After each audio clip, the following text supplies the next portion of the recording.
Les armes de notre combat ne sont pas charnelles, mais elles sont puissantes par Dieu. Nous devons mettre plus de foi dans le nom de Jésus, et plus de foi dans le sang, et plus de foi dans la parole que dans n'importe quoi d'autre. La parole, le nom, le sang. Restez avec nous dans Jouissez de votre vie.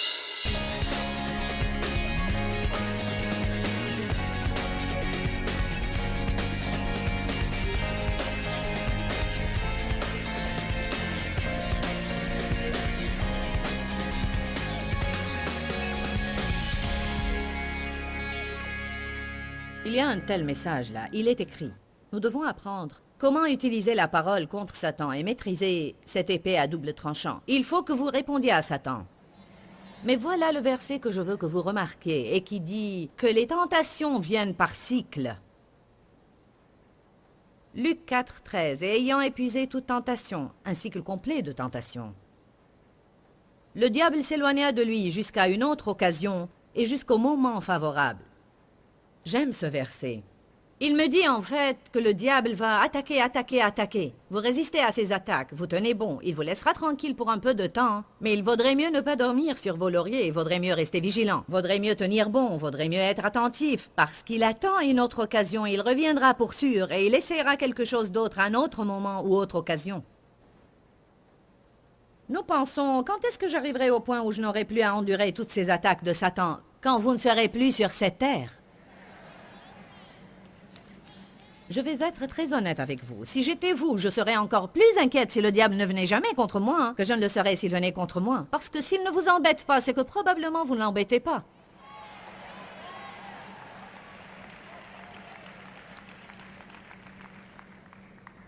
Amen. Dans Éphésiens 6,13, il est écrit à propos du jour mauvais. Restez ferme dans le jour mauvais.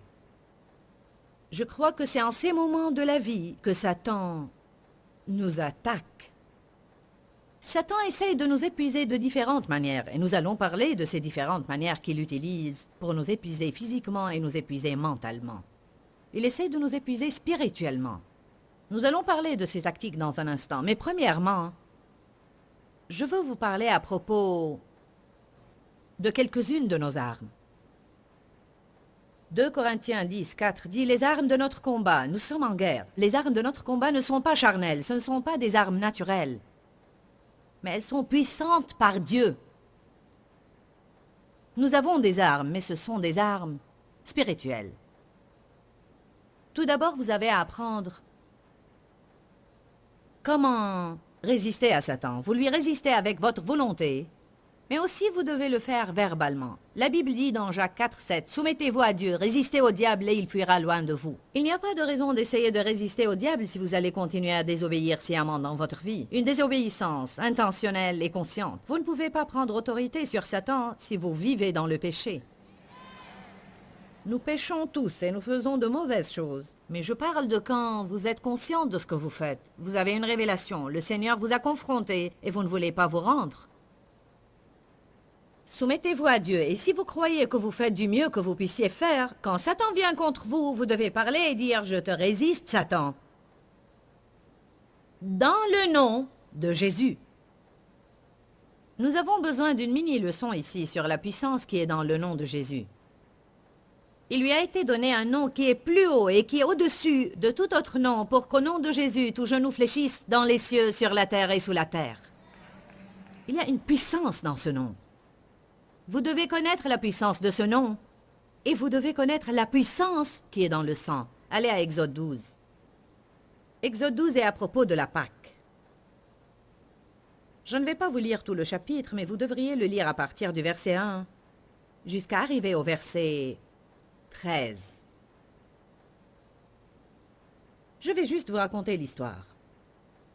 L'ange de la mort allait passer et traverser toute l'Égypte, et tous les premiers-nés de chaque maison allait mourir.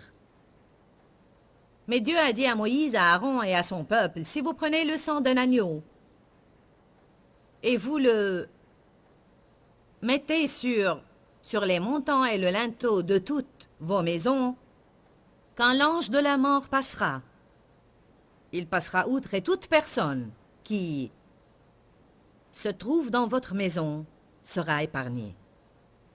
Je pourrais vous prouver par les Écritures. Je ne vais pas prendre le temps de le faire et je suis sûr que vous me faites confiance quand je vous dis que Jésus est maintenant notre agneau de la Pâque.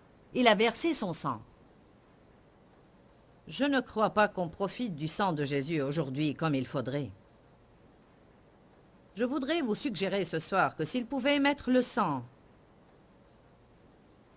sur toutes les portes qui pourraient donner accès à l'ennemi dans leur vie, alors nous aussi, nous devons par la foi, dites par la foi, nous devons mettre le sang sur nos vies et fermer toutes les portes que Satan voudrait utiliser pour nous attaquer.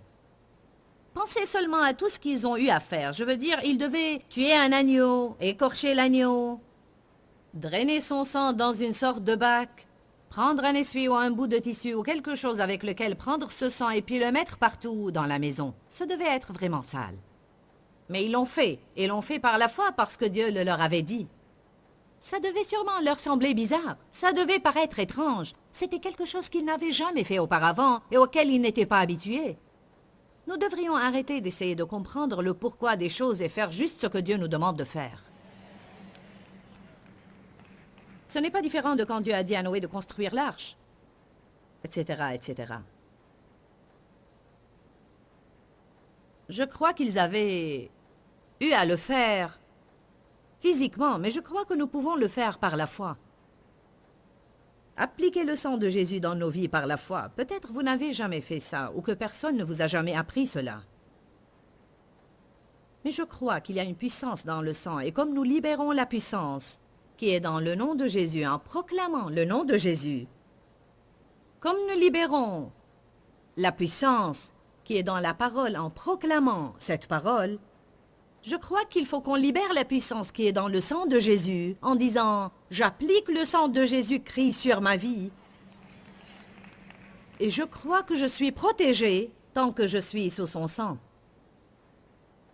Il y a un chant que nous chantons intitulé « Je suis sous le sang de l'agneau. Je suis sous le sang de l'agneau. » Et nous avons aussi un autre chant intitulé « Couvert par le sang. » Pensez à ça.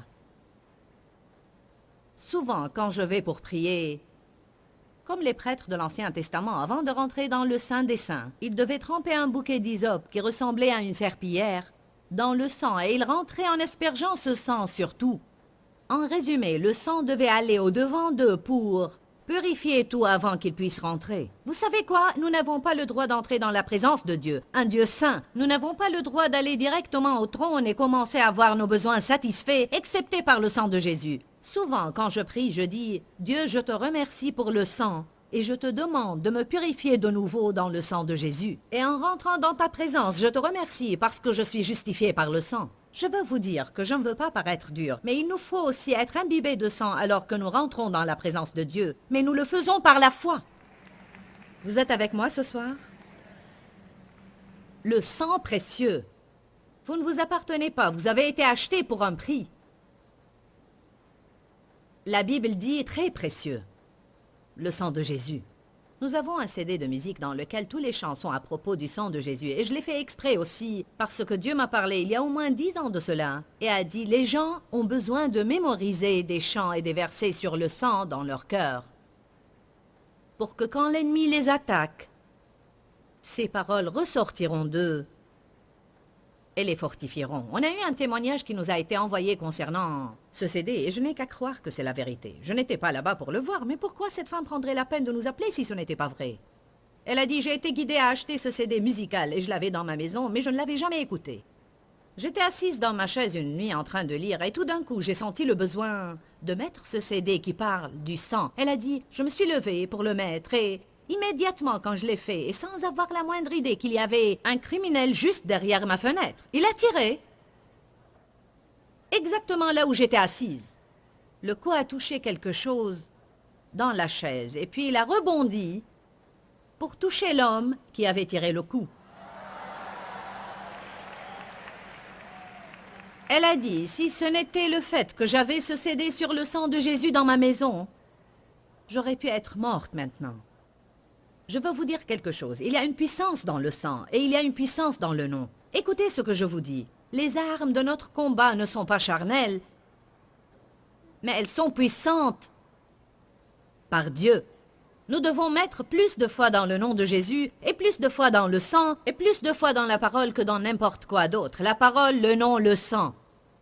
Il y a une puissance dans la parole, il y a une puissance dans le nom, il y a une puissance dans le sang. Mais nous devons libérer cette puissance en libérant notre foi. La Bible dit à chaque homme une mesure de foi, mais votre foi ne vous servira à rien si vous ne la libérez pas. Comment vous libérez votre foi? En priant. J'ai prié ce soir pour que vous soyez guéris, parce que j'ai senti que si je priais et je libérais ma foi, Dieu peut faire des miracles dans nos corps. Et je crois qu'il y a des gens ici ce soir qui avaient mal quelque part quand ils sont venus. Peut-être une douleur que vous avez eue pour longtemps. Et après notre prière, cette douleur est partie et vous ne l'avez plus maintenant. Qui a expérimenté ça aujourd'hui? Regardez-moi ça un peu partout. Mettez-vous debout si c'est ce que vous avez expérimenté. Allez, je veux que les caméras puissent vous filmer pour que ceux qui nous regardent puissent voir que la parole de Dieu est vraie. Quand vous libérez votre foi, la douleur disparaît. Nous devons libérer notre foi. Nous devons dire « Je te résiste, Satan. J'élève haut le nom de Jésus-Christ. Je viens contre toi. » Vous voulez vraiment enrager Satan et le faire fuir? Ramenez à sa mémoire la croix et sa défaite à la croix. Laissez-moi vous lire un verset. Vous devez le connaître, vous devez l'avoir ancré et bien établi à l'intérieur de votre petit cœur.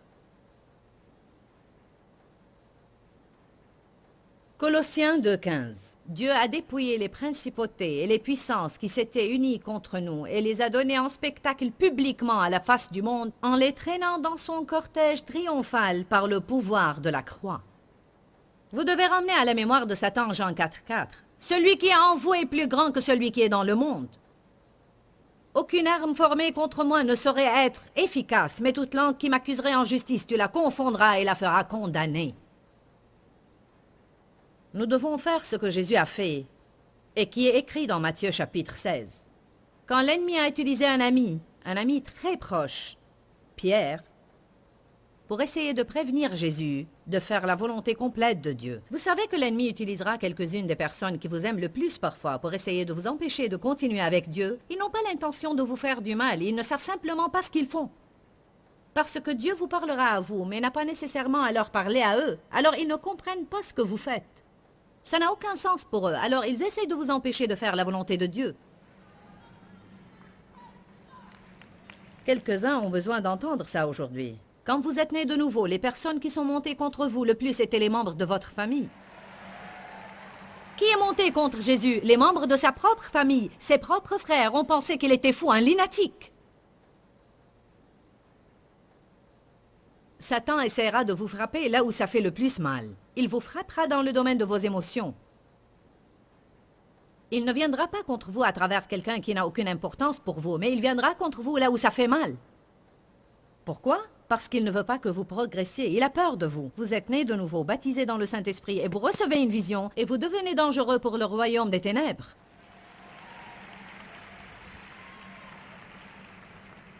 Amen. Pierre a dit, « Oh Jésus, ceci ne doit pas arriver. Tu ne peux pas aller à Jérusalem et passer par tout ça. Oh non, Jésus. » Jésus n'a pas perdu de temps. Il s'est retourné et a dit, « Éloigne-toi de moi, Satan. Tu es une offense, un outrage, une disgrâce et tu es en travers de mon chemin. » Nous avons à lutter contre les principautés, les puissances et les régisseurs de ce monde de ténèbres. Vous devez arrêter de blâmer les gens et vous devez combattre Satan. Allez, il y a des gens qui ne m'ont pas entendu. J'ai dit, vous devez arrêter de blâmer les gens et vous devez combattre le diable. Vous devez dire, je te réprime, Satan.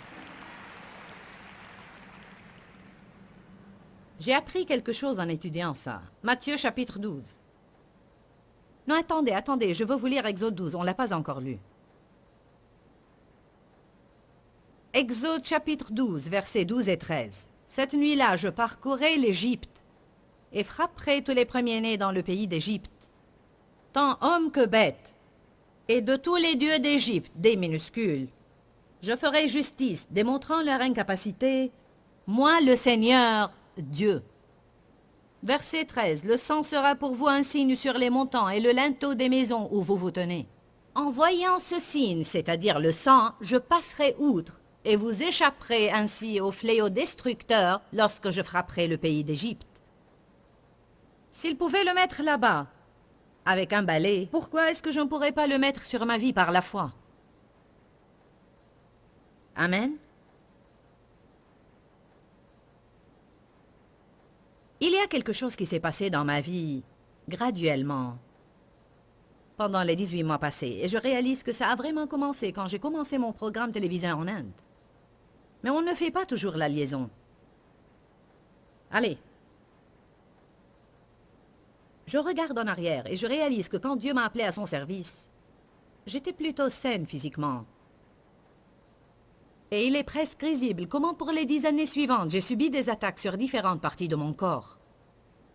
Pas que ceci m'ait empêché de faire quoi que ce soit, mais suffisamment pour m'aggraver, suffisamment pour m'épuiser, suffisamment pour me rendre difficile d'aller faire ce que Dieu m'a demandé de faire, suffisamment pour que j'aie à pousser et lutter chaque jour.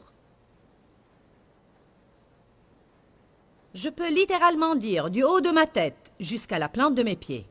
Je veux dire, j'avais des maux de tête, j'avais des migraines, j'ai commencé à avoir des problèmes de sinus. J'ai commencé à avoir des problèmes d'hormones. J'ai commencé à avoir des problèmes strictement féminins. Il m'a même envoyé un problème sérieux. J'ai eu un cancer au sein. Vous dites, ceci n'est pas logique. Si tu es une femme de foi, pourquoi devrais-tu passer par tout ça? Parce que le diable est réel.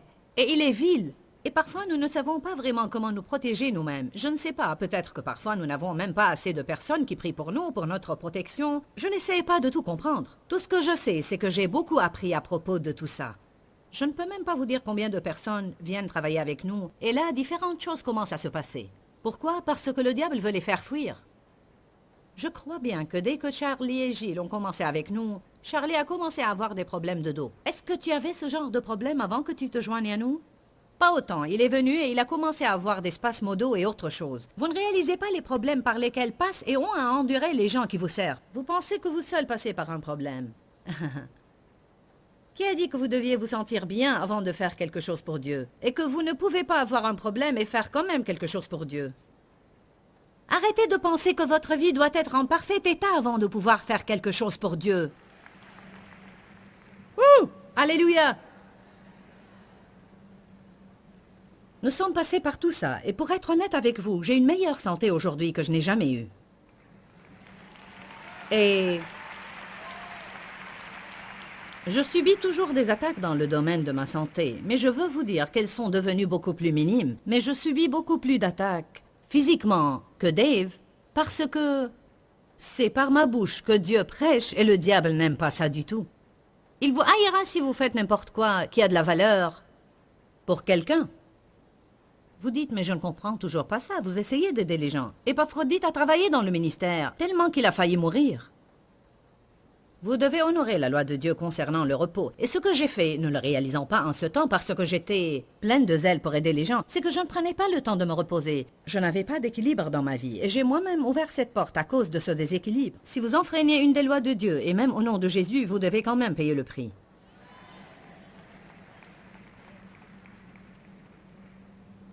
Puis je suis passée par des problèmes il y a 18 mois de cela auxquels je n'étais pas accoutumée. J'ai senti que je voulais tout lâcher. Je ne suis pas une personne qui se rend. Je suis très dogmatique. J'ai subi cette attaque dans mes pensées et dans mes émotions. Je me réveillais pendant la nuit et je pensais, je ne peux plus continuer.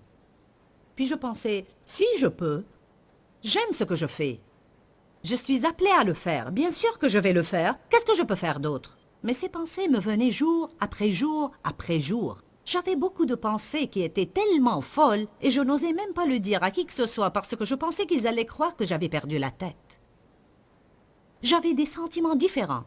C'était comme chaque fois que Dave faisait la moindre chose qui me gênait, elle me gênait 100 fois plus qu'elle ne l'a jamais fait auparavant. Allez maintenant, ne me dites pas que vous ne passez pas par ça. Je partage cela avec vous pour vous aider. Je veux que vous compreniez que vous n'êtes pas les seuls qui passent par ces choses. Je ne sais même pas comment vous expliquer comme c'était difficile. J'ai essayé de le dire aux membres de ma famille à différents moments. Mais j'ai dit, je ne suis jamais passée par rien de pareil dans ma vie.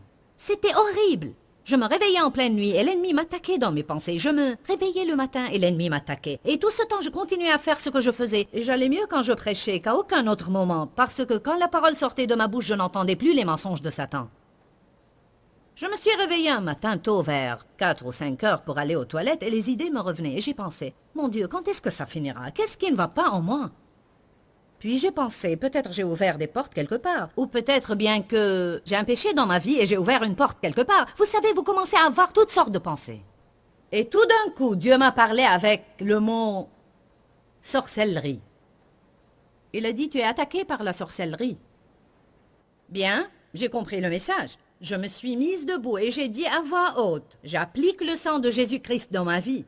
Je mets le sang sur ma pensée, je mets le sang sur mes émotions, je mets le sang partout sur ma volonté. Et Satan, écoute ça, je ne vais pas me rendre. Je ne vais pas laisser tomber et je ne vais pas lâcher parce que je suis une femme pleine de volonté qui continuera jusqu'au bout. Je mets le sang de Jésus sur mon mariage, je mets le sang sur mes finances, je mets le sang sur mes enfants. Le diable cherche indéniablement à nous épuiser, mais nous pouvons lui résister par le pouvoir de la prière. Dites-moi, est-ce que vous avez pris des notes aujourd'hui?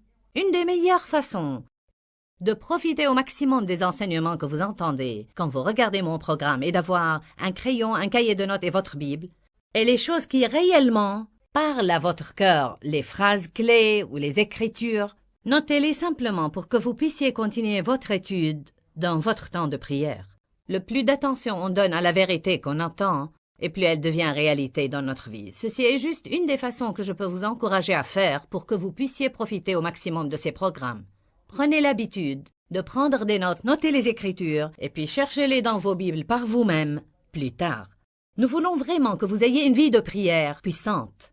Je veux que vous ayez la foi dans vos prières, et non pas avoir peur ou bien douter de vos prières. Je sais de quoi je parle parce que, même jusqu'à présent, souvent après que j'ai fini de prier, l'ennemi essaye de me faire sentir que je n'ai pas communiqué, je n'ai pas prié assez longtemps ou je n'ai pas prié comme il faut.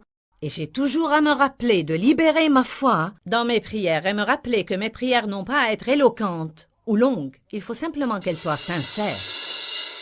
Dis-leur que je les aime. Dans ce livret, Joyce Meyer donne une révélation de l'amour de Dieu pour nous.